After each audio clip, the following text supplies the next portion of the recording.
లోక్సభ ఎన్నికల నేపథ్యంలో ఎన్నికల కమిషన్ ఆదేశాల మేరకు వరంగల్ లోక్సభ నియోజకవర్గం పరిధిలోని హన్మకొండ జిల్లాకు సంబంధించిన పరకాల, వరంగల్ పశ్చిమ శాసనసభ నియోజకవర్గాలకు ఎలక్ట్రానిక్ ఓటింగ్ మిషన్లు కేటాయించారు. ఎన్నికల కమిషన్ ఆదేశాల మేరకు ఈవీఎంలు కేటాయింపు జరగగా హన్మకొండ జిల్లాకు సంబంధించిన ఈవీఎంలు స్ట్రాంగ్ రూమ్లకు తరలించగా వాటిని అక్కడ భద్రపరిచి సీల్ వేశారు.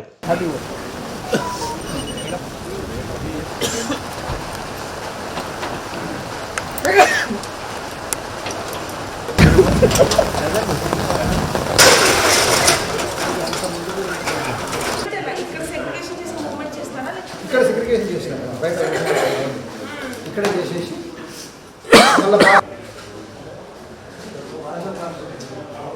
వరంగల్ కాదు ఈ లిస్ట్ ప్రకారం వెళ్ళిపోతుంది.